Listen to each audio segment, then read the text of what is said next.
ጤና ይስጥልን እንደምን አላችሁ የተወደዳችሁ ስፖርታዊ ጉዳዮቻችን ተጀምሯል። ኢትዮ አርሰናል ቻናል ላይ ትገኛላችሁ። በርከት ያሉ ጉዳዮችን የነገርናችሁን ቆያለን። ከምንመለከታቸው ጉዳዮች መካከል ስለ አርሰናል አጠቃላይ የቅርብ ጊዜ ጨዋታዎች ምን መልክ ነበራቸው በሚሉ ጉዳዮች ላይ የሚነሱ ሀሳቦች አሉ። በተለይ ደግሞ አንዳንድ ሀሳቦች እየተሰነዘሩ ይገኛሉ። አርሰናል ዋንጫውን ቢያጣ ዋንጫውን የሚያጣው በራሱ በአርሰናል ችግር ነውና ራሱ አርሰናል ለአርሰናል መሰናክል ይሆናል እንጂ ሌሎች ቡድኖች ላይ ያን ያክል አርሰናል ፍጹም የበላይነት መውሰድ ይችላል የሚሉ እምነቶች ያላቸው ጽሁፎችን አርቲክሎችን እየተመለከትን እንገኛለን። በእነዚህ ጉዳዮች ላይ ምን እየተባሉ ይገኛሉ፣ ለምን ተባለ የሚለውን እናነሳለን።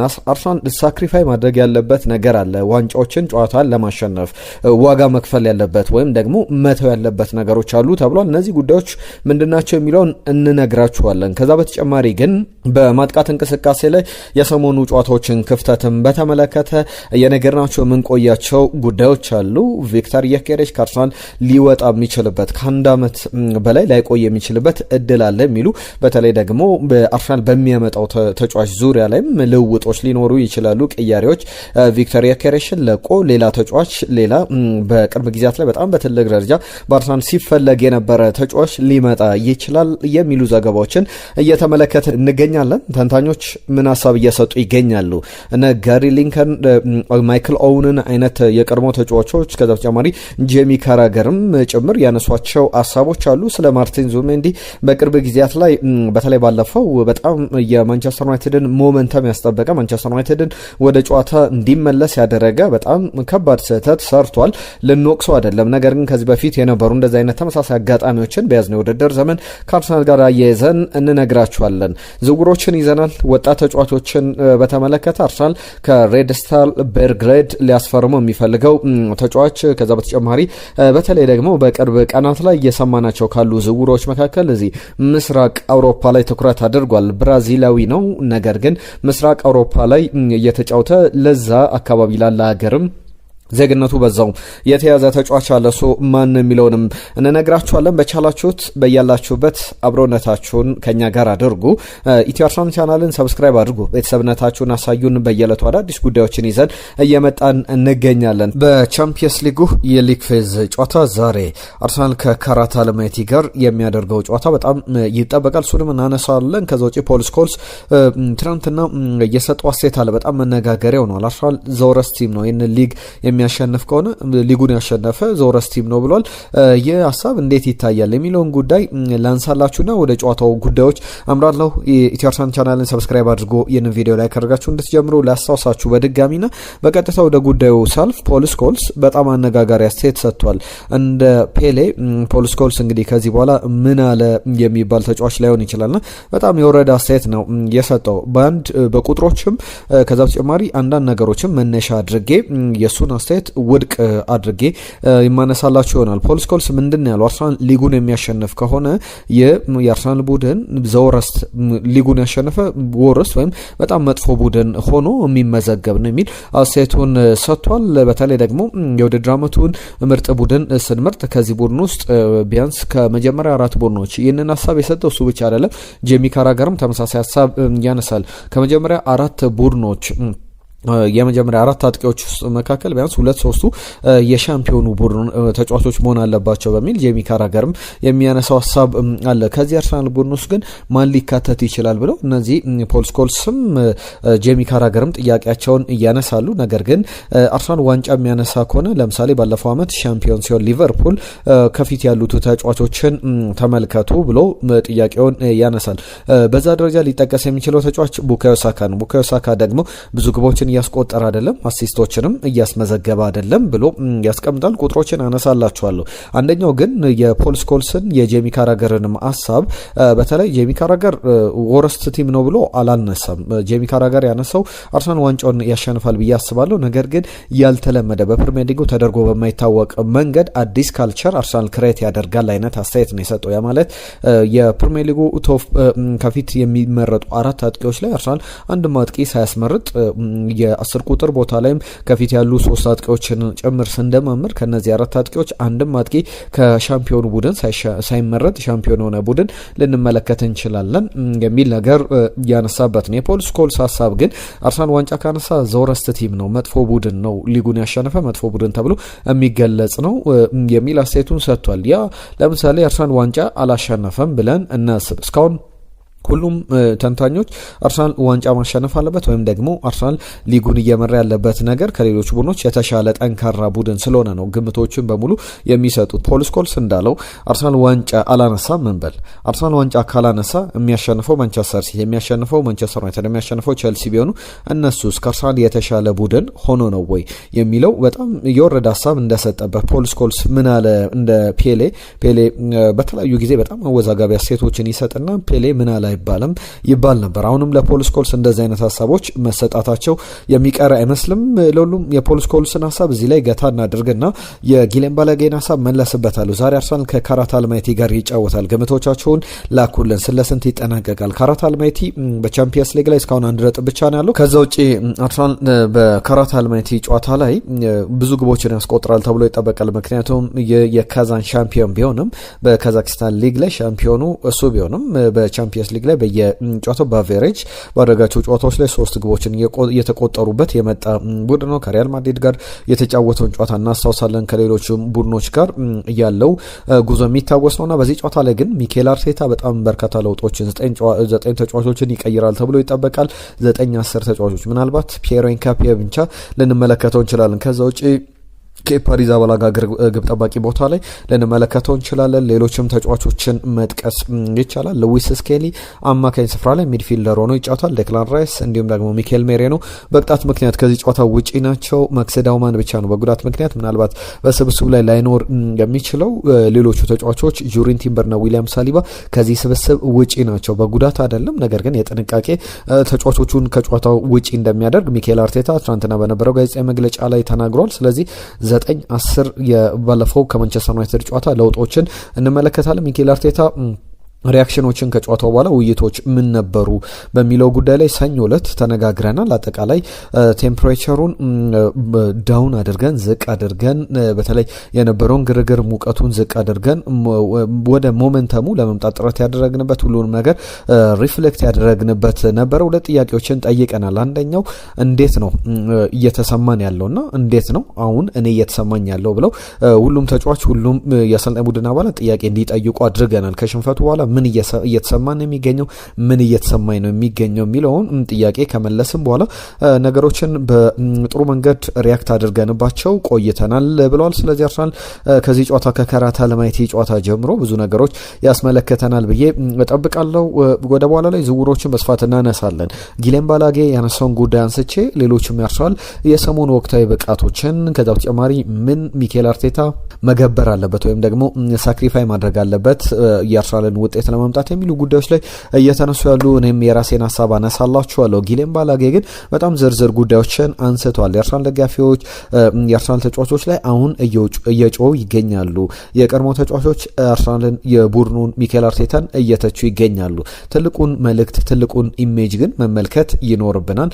በአውሮፓ ስላሉ ነገሮች በአውሮፓ ስላለው የእግር ኳስ ባህል መመልከት ይኖርብናል ይላል ጊሌን ባላጌ። በጣም ዝነኛ ጋዜጠኛ ነው። በስፔን እግር ኳስ ላይ ሊቅ የሚባል ነውና ከአርሰናል ጋር በተያያዘ አርሰናል አሁን በጣም እንደ ተቸገረ አይነት ቡድን የሚቆጠር መሆን የለበትም የሚል ሀሳብ ያነሳል። በአውሮፓ አርሰናል እንዴት ነው የሚታየው ብሎ ነገሮችን ስታንዳርዶችን ያስቀምጣል። በአውሮፓ አርሰናል ሪፈረንስ ፖይንት ነው ይህ ቡድን የሚታየው በአውሮፓ እንደ መነሻ ነጥብ አርሰናል እንዴት ተጫወተ ተብሎ ብዙ ቡድኖች ኤሊት ቡድኖች እንዴት የሚመለከቱት አይነት ነውና እግር ኳስስ ወዴት ሄድ እያደረገ ወዴት እየተጓዘ ኤሊት ፉትቦል እንዴት እየተቀየረ እንዳለ አርሰናል ትክክለኛ ምልክት ነው የሚል ሀሳቡን ያነሳል። እግር ኳስ ሽፍት እያደረገ ይገኛል ይላል ጊሌን ባላጌ።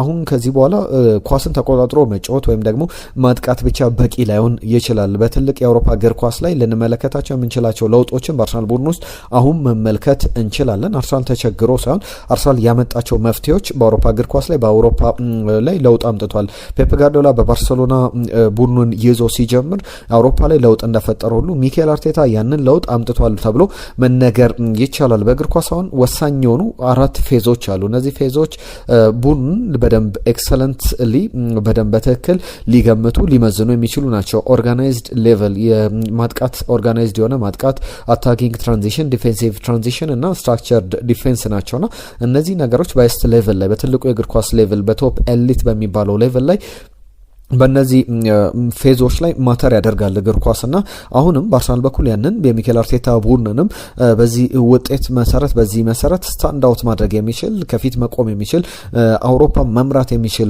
ቡድን ነው።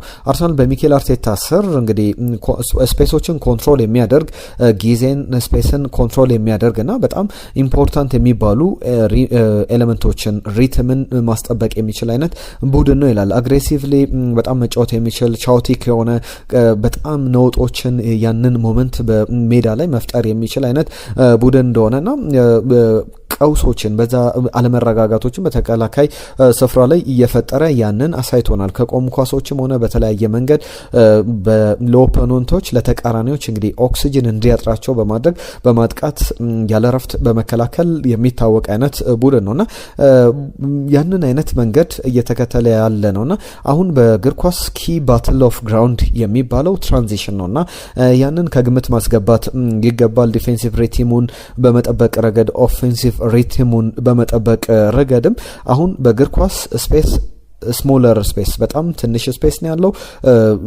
ጊዜንም ስንመለከት አጭር ጊዜ ነው ያለውና እነዛን በአግባቡ የመጠቀም ጉዳይ ነውና አርሰናል ደግሞ ያንን በጥሩ መንገድ በማድረግ የሚታወቅ ቡድን ነውና የሪፈረንስ አይነት ሆኖ በአውሮፓ እየተመለከት ነው እንገኛለን። መተቸት አለበት ወይ የሚለው መተቸት ያለበት አይመስለኝም።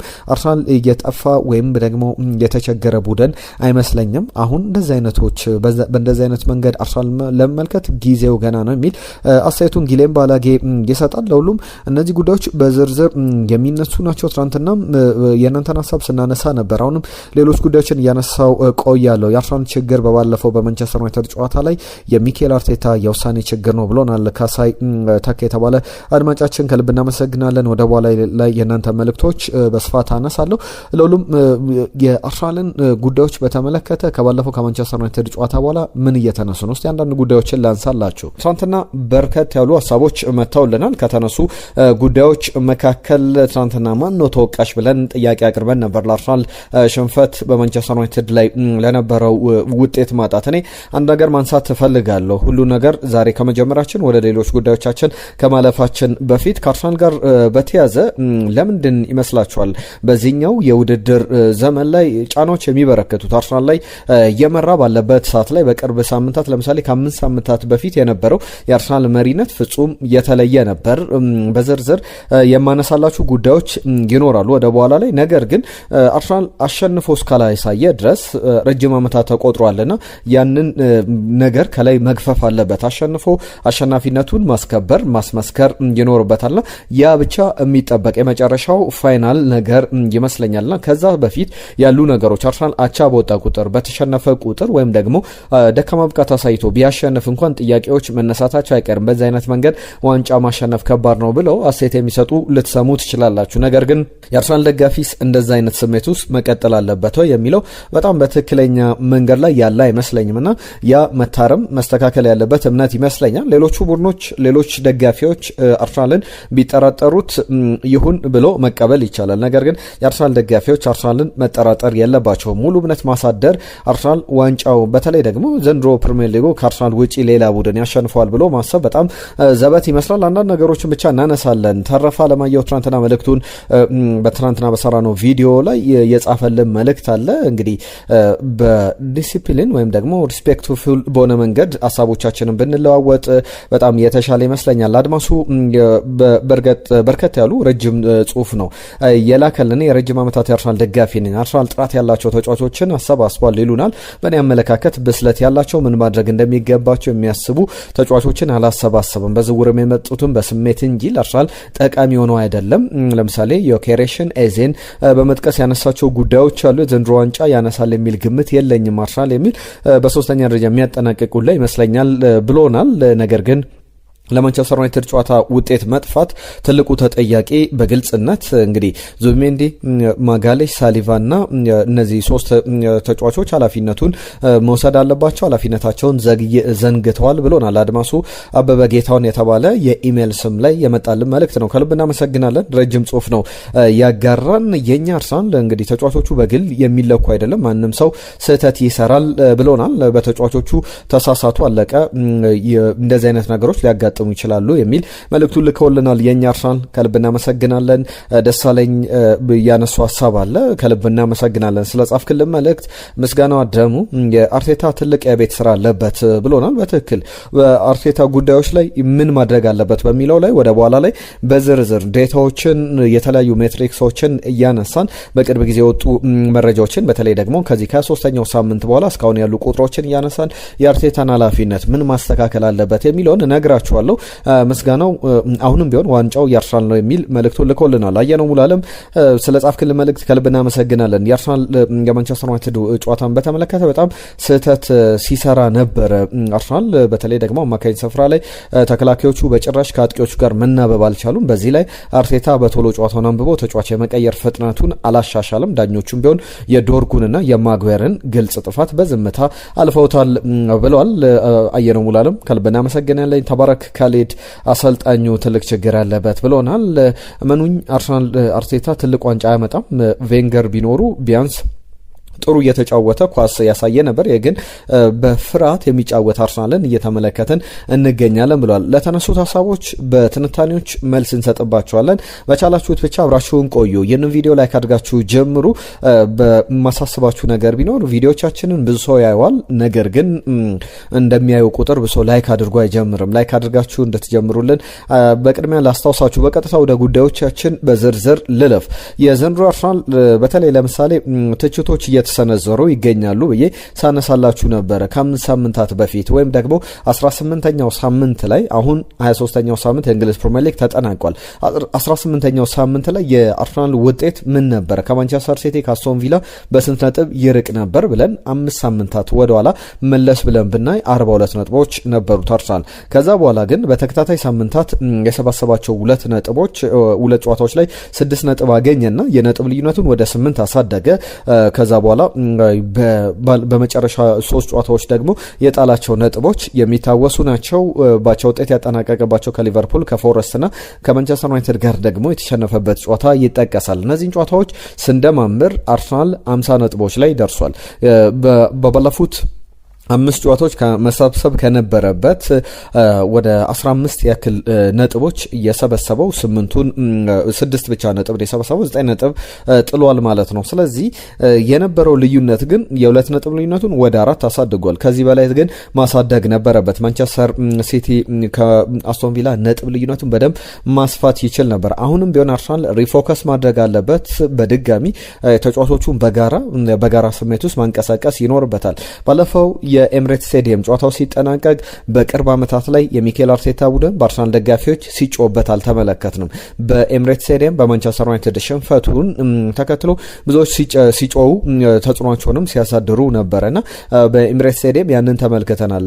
ከዚህ በፊት ለምሳሌ ገብርኤል ማጋሌሽ ባክባስ አድርጎ የተቀማውና 2021 የውድድር ዘመን ላይ ዋንግ ሂቸን የወልቭሱ አጥቂ ግብ አስቆጥሮ አርሰናል በመጀመሪያ 10 ደቂቃ ሲመራ እንደነበረ እናስታውሳለንና በወቅቱ የአርሰናል ደጋፊዎች በጣም በደስታ ጋብሪኤል ማጋሌሽን ሲያበረታቱት ነበረ።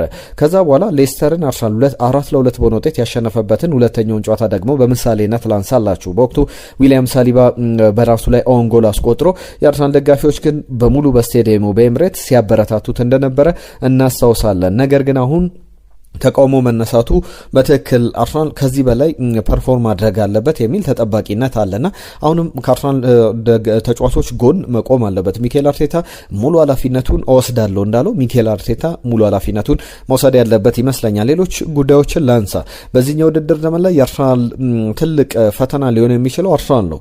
ከዚህ በኋላ ባሉ ወደ 15 ያክል ጨዋታዎች ምን ማድረግ አለበት ሚኬል አርቴታ? የ4 ነጥብ ልዩነቱን ማስፋት ይጠበቅበታል። ቀጣይ ምናልባት በመርሃ ግብር ደረጃ ቀለል ያሉ ጨዋታዎች እንዳሉ ይሰማኛል ከማንቸስተር ሲቲ ከሌሎች ቡድኖች አንጻር እነዛን ነገሮች ማስተዋል ይቻላል። በፕሪሚየር ሊጉ በማንቸስተር ዩናይትድ ከተሸነፈ በኋላ ካይራት አልማይቲን የካዛኪስታኑ ቡድን በቻምፒየንስ ሊግ ይገጥማል። ከዛ ውጪ ግን ያሉ ጨዋታዎችን ብንመለከት በፕሪሚየር ሊግ ሊድስ ዩናይትድን ኤለንድ ሮድ ላይ ይገጥማል። በኢኤፍኤል ካፕ ያን ያክል የሚያሳስብ ጨዋታ ይሆናል ብዬ አልጠብቅም። ነገር ግን ቸልሲን 3-2 አሸንፎ ጀምሯል። የመልሱን ጨዋታ በኤምሬትስ አሸንፎ አርሰናል ያልፋል ብዬ እጠብቃለሁ። ከዛ ሰንደርላንድ ይመጣል። ሰንደርላንድ በዘንድሮ ውድድር ዘመን አርሰናልን ከፈተኑ ቡድኖች መካከል አንዱ ነው። በጂቴክ ስቴዲየም ደግሞ ከብሬንትፎርድ ጋር ይጫወታል። ቶትናም ሆትስፐር፣ ቸልሲ፣ ብራይተን፣ ኤቨርተን፣ ወልቭስ፣ ቦርመዝ፣ ማንቸስተር ሲቲ በጣም ከባድ የሚባሉ ጨዋታዎች አይደሉም። ለምሳሌ ማንቸስተር ሲቲን ብንመለከት በቀጣይ የሚያደርጋቸው ጨዋታዎች የጋላታሳራይ የቻምፒየንስ ሊግ ጨዋታ ውጪ በፕሪሚየር ሊግ ላይ ትኩረት ብናደርግ ከቶትናም ጋር ይጫወታል። ኒውካስትል ዩናይትድን በኢኤፍኤል ካፕ ይገጥማል። ከቶትናም ከሊቨርፑል ከፉልሃም ጋር እንዲሁም ደግሞ ከኒውካስትል ዩናይትድ ጋር በፕሪሚየር ሊግ በተከታታይ የሚያደርጋቸው ጨዋታዎች ናቸውና በእነዚህ ጨዋታዎች ላይ አርሰናል ቢያንስ የ8 የ10 ነጥብ ልዩነት ሊኖረው ይገባልና ቀጣይ ጨዋታዎችን በትኩረት መያዝ አለበትና ትልቁ ኦብስታክል የአርሰናል ዘቢገስት ኦብስታክል አርሰናል ትሬት የሚሆነው ስጋት ሊሆን የሚችለው ራሱ በአርሰናል ነው ብዬ ነው የማስበውና እነ ጄምስ ማክኒኮልስ የዚህ አትሌቲክ ጻፊ ነው ተመሳሳይ ነገሮችን ያነሳል። ማንቸስተር ሲቲን አስቶን ቪላን ንቀት ማሳየት አይደለም ለነሱ የሚያበሳጭ ነገሮችን መናገሬ አይደለም። ነገር ግን ለሚኬል አርቴታ የሚታዩ ነገሮች ዲዘርቭ ማድረግ ካለበት አርሰናል ክሬዲቱ መውሰድ አለበት። በያዝነው ውድድር ዘመን ላይ ያሳያለው ጥንካሬ አለ። ነገር ግን ከዛ በላይ ነገሮችን ማድረግ አለበት ይላል። ስለ ሳክሪፋይስ እናንሳ። ሳክሪፋይስ ማድረግ አለበት፣ ዋጋ መክፈል አለበት። አንዳንድ ነገሮችን ለምሳሌ ብዙ ግብ ለማስቆጠር መከላከሉን ትንሽዬ ቨርነለብል ተጠቂ ተጋላጭ ሆኖ ማጥቃት ሊያስፈልግ ይችላል። ያንን መውሰድ የሚኬል አርቴታ ትልቅ ኃላፊነት ይሆናል ብዬ አስባለሁ። ጎል ላይ በጣም አይናፋር የሆነው የአርሰናል አጥቂ መሻሻል አለበት። ምንድን ነው እስካሁን ያሉ ችግሮች የሚለውን ጉዳይ ላንሳላችሁና ሚኬል አርቴታ እንደ አሰልጣኝ ግለጹት ብትባሉ ትልቁ ነገር ሚኬል አርቴታ ሊገለጽ የሚችለው በጣም ኮንትሮል የሚፈልግ ብዙ እንዳይጠቃ ጨዋታው ላይ ኳስ ባይኖረው እንኳን ኳሱን ጨዋታውን መቆጣጠር የሚችል ኳስ ሊያስክ ብቻ ትቆጣጠራለህ ማለት አይደለም። ብዙ ቡድኖች ለምሳሌ ማንቸስተር ሲቲ በቅርብ ጊዜያት ላይ የሚቸገርበት ነገር የኳስ ቁጥጥር ላይ ችግር የለበትም፣ ነገር ግን ጨዋታ ቁጥጥር ላይ ችግር ያለበት ቡድን ነው። የሚኬል አርቴታ ቡድን በቅርብ ጊዜያት ላይ ውጤት ለማጣቱ ችግሩ ለምሳሌ ማንቸስተር ሲቲ ማንቸስተር ዩናይትድን ይቅርታ በኤምሬትስ 3-2 የተጠናቀቀውን ጨዋታ እንደ ምሳሌ ብንወስድ የሚኬል አርቴታ ቡድን እንዴት ተቸገረ ብለን ልብ ብለን ከተመለከትን የገቡበት ግቦች ናቸው። ቢያንስ አርሰናል 2-1 ቢያንስ 1-0 ቢያንስ 2-0 ማሸነፍ የነበረበት ጨዋታ ነው። ከዛ ውጪ ግን ባሉት የተቆጠሩበት ግቦች ትልቅ አስተዋጽኦ ነበራቸው። መከላከሉ ላይ የአርሰናል ችግር ማጥቃት ብቻ አይደለም፣ መከላከሉ ላይ የሚታዩ ክፍተቶች አሉ። ነገር ግን ቅድም ሳክሪፋይስ ማድረግ አለበት ኮንትሮልን ጨዋታ መቆጣጠርን ብቻ አይደለም፣ በጣም ፍሪ በሆነው የአርሰናል አጥቂዎች እንዲያጠቁ ሚኬል አርቴታ ያንን ሞመንት ማምጣት ያንን ነገር ማመቻቸት ይኖርበታል። ለምሳሌ በኦፕን ፕሌይ የሊጉን ቴብል ብናወጣ ከቶፕ 6 ቡድኖች መካከል የሚኬል አርቴታ ቡድን መጨረሻው 6ኛ ደረጃ ላይ የሚቀመጥ ነው። በአጠቃላይ በውድድር ዓመቱ አርሰናል 42 ግቦችን አስቆጥሯል። ማንቸስተር ሲቲ 47፣ ማንቸስተር ዩናይትድ 41 ግቦችን አስቆጥሯል። በዚህ በእንግሊዝ ፕሪሚየር ሊግ የ23 ጨዋታዎች እድሜ ማለት ነው። እነዚህን ቁጥሮች ተመልክተናል። ሊጉን አርሰናል እየመራ ቢሆንም 42 ግቦችን አስቆጥሮ 22ቱ ብቻ ናቸው ከኦፕን ፕሌይ የተቆጠሩት። ለምሳሌ ማንቸስተር ሲቲ ከኦፕን ፕሌይ ከክፍት ጨዋታዎች 36 ግቦችን አስቆጥሯል። ሊቨርፑል 28፣ ማንቸስተር ዩናይትድ 26 ግቦችን አስቆጥሯል። ማንቸስተር ዩናይትድ በግብ ስንወስደው ሶስተኛው ብዙ ግቦችን ያስቆጠረ ቡድን ነው በሊጉ ላይ በጣም ጥሩ 40 በላይ ግቦችን ካስቆጠሩ 3 ቡድኖች መካከል አንደኛው ማንቸስተር ዩናይትድ ነው። ከአርሰናል ከሲቲ በመቀጠል ይቀመጣልና ማንቸስተር ዩናይትድም እንደዚህ አይነት ቁጥሮችን ሲያስመዘግብ አርሰናል ለምንድን ነው ከኦፕን ፕሌይ ግቦችን ማስቆጠር እየተቸገረው የሚለው በብዙ መንገድ መናገር መታየት ያለበት ጉዳይ ነውና ብዙ ሀሳቦች ይነሳሉ። 20 ያክል ግቦችን ያስቆጠረው ከቆም ኳሶች ኦንጎሎችን ስንደማምር አርሰናል እንደዚህ አይነት ግቦችን እያስቆጠረ ቀጥሏል። ተጫዋቾችን አስፈርሟል። እንደሚታወቀው በውድድር ዓመቱ ላይ 184 ሚሊዮን ፓውንድ ክረምት ላይ ወጪ አድርጎ ቪክተር ዮኬሬሽ፣ ኖኒ ማዱዌኬ፣ አበራቼዜን አስፈርሟል። እነዚህ ተጫዋቾች እንደተጠበቀው ፍሬያማ አልሆኑም ብሎ መናገር ይቻላል። ወይም ደግሞ የአርሰናልን የማጥቃት በርደን በሌሎች ተጫዋቾች ላይ የነበረውን በርደን አቅለዋል ብዬ መናገር አልችልም። በሌሎች ተጫዋቾችም ደግሞ እንመልከት። ነባር የነበሩ የአርሰናል ማጥቃት አማራጮች ቱልሶች፣ የአርሰናል መሳሪያዎች የነበሩት ቡካዮ ሳካ ጋብሪኤል ማርሴሊ፣ ጋብሪኤል ጀሱስን መጥቀስ ይቻላል። ጋብሪኤል ጀሱስን በተመለከተ ለብቻው ሌላ ኬዝ ነው። የባለፈው ዓመት የዘንድሮ ውድድር ዘመን በዛ ደረጃ እሱን እዚህ ኮታ ውስጥ እዚህ ፍሬም ውስጥ ማስገባት የለብንም። ሳካን ስንመለከት 13 ጨዋታዎች ተቆጥሯል። በ21 ጨዋታዎች በፕሪሚየር ሊግ ላይ 21 ጨዋታዎችን አድርጎ 4 ግቦችን ብቻ ነው ያስቆጠረው። ግብ ካስቆጠረ ደግሞ 13 ጨዋታዎች ተቆጥሯልና ረጅም ጊዜ ወስዶበታል። የነበሩ ቁጥሮች እንመልከት። ከአመት ዓመት እየቀነሰ መጥቷል። 2023-24 የውድድር ዘመን ላይ በየጨዋታው ፐር ጌም 0.49 ግቦችን ወይም ደግሞ ቢያንስ በሁለት ጨዋታ አንዴ ግብ ያስቆጥር ነበር። 2024-25 ላይ ወደ 0.31 ወረደ። ዘንድሮ ደግሞ ብሶ 0.321 ገብቷል። ጎልና አሲስቱን ስንደምር የዘንድሮ ውድድር ዘመን ከባለፉት ዓመታት ከግማሽ ቀንሷል። ለምሳሌ 2023-24 ላይ 0.77 ነበር። 2024-25 ላይ ደግሞ 0.83 በመጠኑም ከፍ ብሎ ነበር። ዘንድሮ ከ0.41 በታች ሆኗልና በጣም ብዙ የወረደበት ነው። ጋብሪኤል ማርሴሊንም ብንወስድ በተመሳሳይ የሱም ቁጥር በእጅጉ ያሽቆለቆለበት የውድድር ዘመንን እየተመለከተን እንገኛለን። ስትራግል እያደረገ ነው አርሰናል። ማጥቃቱ ላይ በደንብ ስትራግል እያደረገ እየተቸገረ ይገኛል። ነገር ግን በፕሪሚየር ሊግ ከዚህ በፊትም ያነሳውላችሁ ጉዳዮች መካከል ክለቦች ሲጫወቱ በጣም በሚያስገርም መንገድ ከአርሰናል ጋር በጣም ማንቸስተር ሲቲ እንኳን በኤምሬትስ ሲጫወት እናስታውሷለን። ዲፕ ላይን ወደኋላ ተከላካዮችን መልሶ በጣም በሎ ብሎክ የሚጫወቱ ቡድኖች በርከት ብለው መጥቷልና ለአርሰናል ግቦችን የማስቆጠር ችግር ያ የሚጠቀስ ነው። ዘንድሮ ቪክቶር ዮኬሬሽ 5 ግቦች አሉት በሊጉ ላይ። ሊያንድሮ ትሮሳርድ 5 ግቦች አሉት። ኦንጎሎችን 4 ኦንጎሎች በአርሰናል በኩል የተቆጠሩ ናቸው። ኤቤሬቺ 4 አለው። ሚኬል ሜሬኖ 4 አለው። ዴክላን ራይስ 4 አለው። ቡካዮ ሳካ 4 አለውና ለአመታት አርሰናል እንግዲህ ተመሳሳይ ሩቲን ውስጥ ያለ ይመስላል። ማጥቃቱ ላይ ይሻሻላል። ቪክቶር ዮኬሬሽ ከመጣ በኋላ ነገሮች ይፈታሉ ተብሎ ሲጠበቁ ነበር። ተመሳሳይ ችግሮችን አሁንም እየተመለከተ እንገኛለን። ለሁሉም እነዚህ ጉዳዮች በዝርዝር የሚነሱ ናቸው። ባለፈው ለምሳሌ እኔ በማንቸስተር ዩናይትድ ጨዋታ ላይ ትልቁ ጥያቄ ለምሳሌ ፒየሮ ኤንካፔ መግባት ነበረበት ወይ በጨዋታው ላይ የሚለው ትልቁ ጥያቄ ይመስለኛል። ምክንያቱም በቅርብ ሳምንታት ላይ ጨዋታ አላደረገም፣ ዜሮ ማች ፊትነስ ነበረው ብሎ መናገር ይቻላል። ከማንቸስተር ዩናይትድ ጋር ግን ሞስኬራ እያለ ሉዊስ ስኬሊ እያለ ቤን ዋይትን እና ጁሪን ቲምበርን መጠቀም በሚቻልበት ቦታ ላይ ሚኬል አርቴታ የወሰነው ውሳኔ ትንሽ ጥያቄ የሚያስነሳ ሆኖ ተመልክቻለሁ። ለሁሉም ወደ ዝውውር ጉዳዮቻችን ከመግባታችን በፊት አንድ ሁለት ጉዳዮችን ላንሳ። ከጄሚ ካራገር ጋር በተያዘ ትናንትና ከጄሚ ካራገር ውጪ ሌላ ሀሳብ ሳነሳላችሁ ነበረ። የአርሰናልን የዋንጫ እድልን የዋንጫ ተስፋን በተመለከተ ከተነሱ ጉዳዮች መካከል የቀድሞ የማንቸስተር ዩናይትድ ተከላካይ ጋሪ ኔቭል አርሰናል አሁንም ዋንጫውን የማሸነፍ ትልቅ እድል አለው፣ እንደዚህ አይነት ዋንጫው ቢያጣ ግን የሰንደርላንድ፣ የፎረስት፣ የሊቨርፑል፣ የማንቸስተር ዩናይትድ ጨዋታ በደንብ ሁሉ የሚታወስ ሊሆን ይችላል የሚል ሀሳቡን ሲያነሳ ነበር። ጄሚ ካራገር ደግሞ አርሰናል አሁንም ዋንጫውን የማሸነፍ ሰፊ እድል አለው፣ ለአርሰናል እድሎችን እሰጣለው፣ ነገር ግን አሁንም ቢሆን ከአርሰናል ጋር በተያዘ ጄኒውን የሆነ በማጥቃት አማራጭ ላይ ቅድምም አድማጮች ያነሱትን ሀሳብ ሳነሳላችሁ ነበረ። ጄኒውን የሆነ ወርልድ ክላስ የሆነ ኳሊቲ ያለው አጥቂ የለውም። በማጥቃት ረገድ ያንን ክሬቲቪቲ መፍጠር የሚችል ተጫዋች የለውም።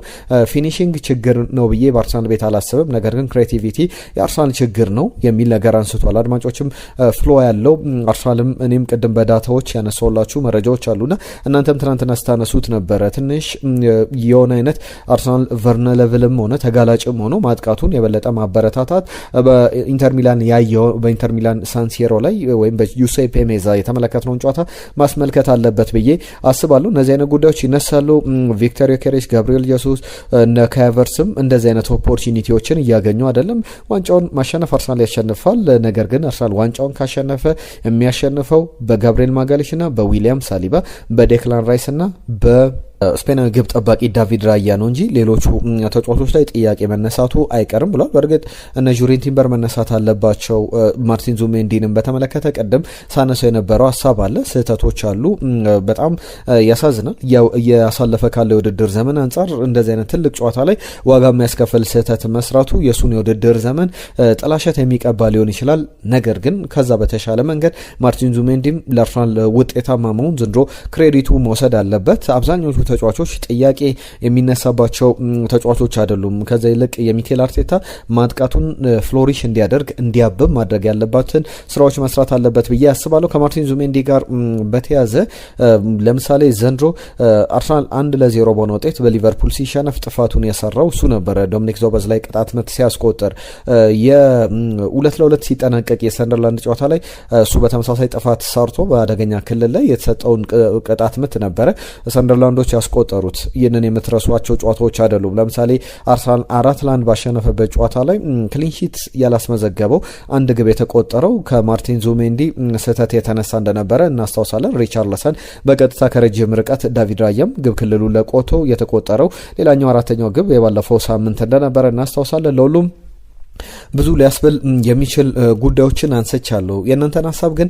እየጻፋችሁልን ይህንን ቪዲዮ ላይክ አድርጋችሁ አብራችሁ እንድትቆዩ አሁንም ላስታውሳችሁ። በቀጥታ ሌሎች ጉዳዮችን ደግሞ ላንሳ። ከአርሰናል ጋር በተያዘ ሊነሱ የሚችሉ ጉዳዮች አሉ። ማይክል ኦውን የሚያነሳው ጉዳይ ለአርሰናል በኩል ለሁሉም ቡድኖች መጠነኛ እድል እየሰጠ ያለ ይመስለኛል። ማንቸስተር ሲቲ ብሪሊያንት የሆነ የውድድር ዘመን እያሳለፈ ላይሆን ይችላል ሌሎችን ቡድኖች በዛ ደረጃ። ነገር ግን አስቶን ቪላም ቢሆን ሌሎችን ቡድኖች አርሰናል እድሎችን እየሰጠ ይገኛል። አሁንም ቢሆን አርሰናል ዋንጫውን የማሸነፍ እድል እንዳለው አምናለሁ ይላል ማይክል ኦውንም። በጣም ሶሊድ ቡድን ነው፣ ኮንሲስተንት ነው፣ ከሌሎች ቡድኖች የተሻለ ነው።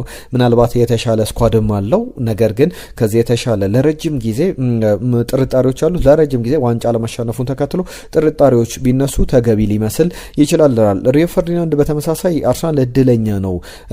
በተለይ ደግሞ ማንቸስተር ሲቲ ትራንዚሽን ላይ ያለ ይመስላል። ሊቨርፑል 400 ሚሊዮን ፓውንድ በላይ ወጪ አድርጎ ወደ ኋላ ባክዋርድ እየተጓዘ ያለ ቡድን ነው አርሰናል። እነዚህ ቡድኖች እንደዚህ አይነት ወጥ ብቃት አለማሳየታቸው እድለኛ ነው ብዬ አስባለሁ ይላል። የአጥቂ ጉዳዮችን ላንሳላችሁ።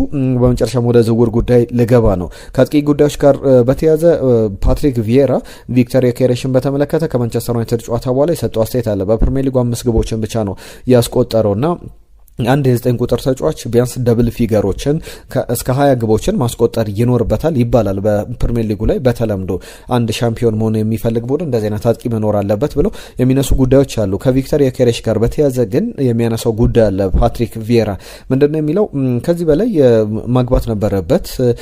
በተለይ ደግሞ በዚህ በዋንጫ ፉክክር ላይ የሱ ግቦች አንድ የ9 ቁጥር ተጫዋች ከዛ በላይ ማስመዝገብ ይኖርበታል ይላል። ጋሪ ሊንከንን በተመለከተ እኔ ጋብሪኤል ጀሱስን በጣም ወደዋለሁ። የሚጫወትበት መንገድ፣ የስራ ጥንካሬው፣ ተከላካዮችን ቼዝ የሚያደርግበት መንገድ፣ ኳስ የሚገፋበት መንገድ፣ ብዙ ነገሮቹ ደስ የሚሉኝ በጣም ለበሙሉ የሚባል አይነት ተጫዋች ነው። ነገር ግን ሙሉ ሰርክሉን ለመሙላት አርሰናል ሌላ የተሻለ ተጫዋች ያስፈልጓል የሚል እምነት አለው ጋሪ ሊንከንም። በተጨማሪ የሚያነሳቸው ጉዳዮች አሉ። ለምሳሌ በማህበራዊ ትስስር ገጾች፣ በሌሎች አንዳንድ ብዙሃን መገናኛዎች ላይ ዩሊያን አልቫሬዝን ስም እንሰማለን። በእርግጥ እኔ አንድ የማውቀው ነገር ቢኖር እሱ በአትሌቲኮ ማድሪድ ደስተኛ እንዳልሆነ ነው። ስለዚህ ወደ አርሰናል የሚመጣ ከሆነ የዓለም ዋንጫ አሸናፊ እኮ ነው። ይህንን የአርሰናል ቡድን ወደ ሰምቲንግ ስፔሻል ማድረግ ይችላል። የተሻለ ቡድን፣ በጣም የተለየ ቡድን ማድረግ ይችላል፣ በደረጃ ከፍ ማድረግ ይችላል የሚል ሀሳቡን ያነሳል። ለሁሉም እነዚህ ጉዳዮች የሚነሱ ናቸው። ከአርሰናል ጋር በተያያዘ ግን በዝውውር ጉዳዮች 2 ወጣት ተጫዋቾች ይነሳሉ። የዚህ የዩሊያን አልቫሬዝ ጉዳይ እስከ 87 ሚሊዮን ፓውንድ ድረስ አርሰናል ሊከፍል ይችላል የሚሉ ጉዳዮች አሉና አሁን ለንደን ኤቭኒንግ ስታንዳርድ ይዞት የወጣውን ዘገባ ላንሳላችሁ። ቪክተር ዮኬሬሽን ወደ አትሌቲኮ ማድሪድ ለቆ ክረምት ላይ ይህንን ተጫዋች ማምጣት ይፈልጋል ዩሊያን አልቫሬዝን። ያ ማለት አርሰናል 30-40 ሚሊዮን ፓውንድ ብቻ ከፍለው የቪክተር ዮኬሬሽን ሰጥቶ ዝውውሩን በዛ መንገድ ሊጠናቀቅ ይችላል። የ7 ዓመቱ ተጫዋች ከአርሰናል ጋር በዚህ መንገድ ከአንድ የውድድር ዘመን በኋላ ሊለያይ የሚችልበት እድል አለ ተብሏል። ዩሊያን አልቫሬዝ በጣም ጥሩ የውድድር ዘመን አሳልፏል። ነገር ግን በአትሌቲኮ ማድሪድ በዋንጫ የታገዙ ዓመታትን እያሳለፈ አይደለም። የቡድኑ ቁልፍም እየሆነ አይደለምና ማት ቪዬሪ እንደጻፈው ከሆነ አርሰናል በዚህ ጉዳይ ላይ የአንድሪያ ቤርታን ኮኔክሽንን በመጠቀም ከአትሌቲኮ ማድሪድ ሰዎች ጋር ጥሩ ግንኙነት አላቸውና ቪክተር ዮኬሬሽ ምናልባት ከአንድ የውድድር ዘመን የበለጠ በአርሰናል ላንመለከተው እንችላለን የሚል በጣም አስገራሚ መረጃ እየተመለከትኩ እገኛለሁ።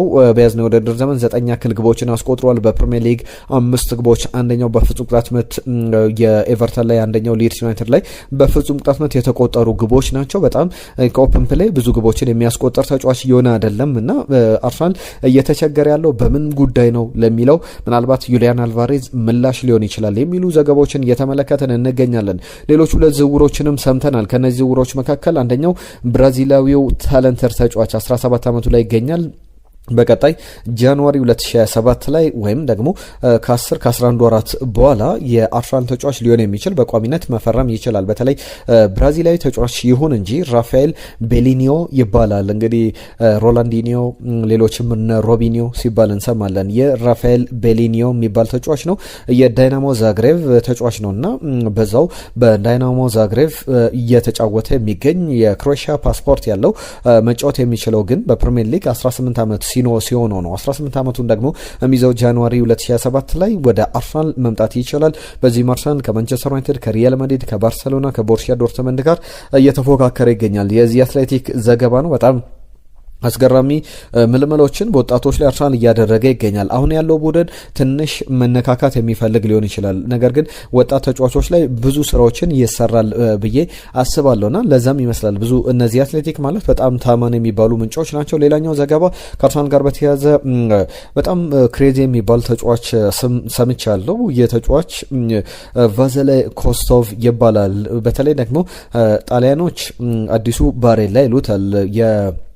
ሰርቢያዊው ባሬላ ይሉታል። ሌሎቹ የስፔን ብዙሃን መገናኛዎች ደግሞ ሰርቢያዊው ፔድሪ ብለው ይጠሩታል። በኳሊቲ ደረጃ ከተለያዩ ተጫዋቾች ጋር ይመሳሰላል። ከፔድሪ ከባሬላ ጋር የሚያመሳስሉት አሉ። ምን አይነት ኳሊቲዎች አሉት አነሳላችኋለሁ። ከረንትሊ ለሬድ ስታር ቤልግሬድ የሚጫወት ተጫዋች ነው። በዩሮፓ ሊግ፣ በአውሮፓ ቻምፒየንስ ሊግ የቅድመ ማጣሪያ ጨዋታዎች ላይ ግቦችን ያስቆጠረ ተጫዋች ነው። 17 ዓመቱ ላይ ቢገኝም እስከ 1 ሚሊዮን ዩሮ ድረስ የሚገመት በተለይ የታዳጊ 19 ዓመት በታች ቡድኖች ላይ የሚጫወት የነበረ ነገር ግን አሁን ከዛም ከፍ ባለ ደረጃ ኳሊቲዎቹን እያሳየ ይገኛል። በየጨዋታው ፐር ጌም 130 ደቂቃዎች ላይ ግብ የሚያስቆጥር በቻምፒየንስ ሊግ ኳሊፊኬሽን እንዲሁም ደግሞ በዩሮፓ ሊግ ጨዋታዎች ላይ ባደረጋቸው እንደዚህ አይነት ጉዞን ዘባልካን ባሬላ ብለውታል። ዘባልካን ፔድሪ ብለው ይጠሩታልና 17 ዓመቱ ላይ ይገኛል። ሜትር ከ87 ከ90 አካባቢ ይረዝማል።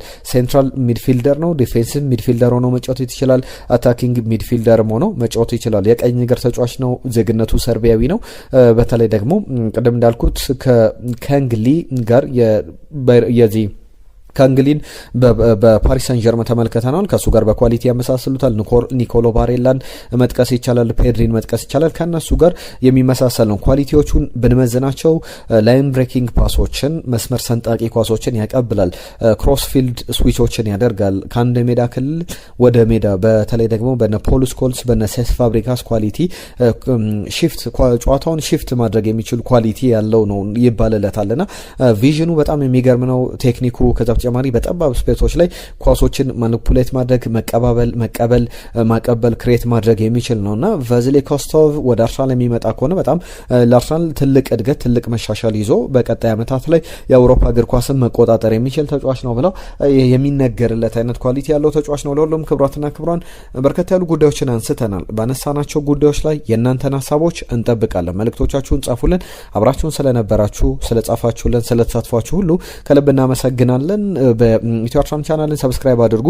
ለአርሰናል ደጋፊዎች እንግዲህ ሼር አድርጉ። በደስታ የሚጠናቀቅ ዓመት እንደሚሆን ተስፋ እናደርጋለን። ምክንያቱም የሚታዩ ነገሮች በሙሉ በመጥፎ የሚተረጎሙ አይደለም። ምናልባት የማንቸስተር ዩናይትድ ጨዋታ ማንቂያ ሊሆን ይችላልና ከዚህ በኋላ የውድድር ዓመቱን በእያንዳንዱ ጨዋታ የምናነሳቸው ጉዳዮች ይኖራሉ። ለዛሬ ግን እዚህ ላይ እናጠናቀቅ። ጤና ይስጥልን።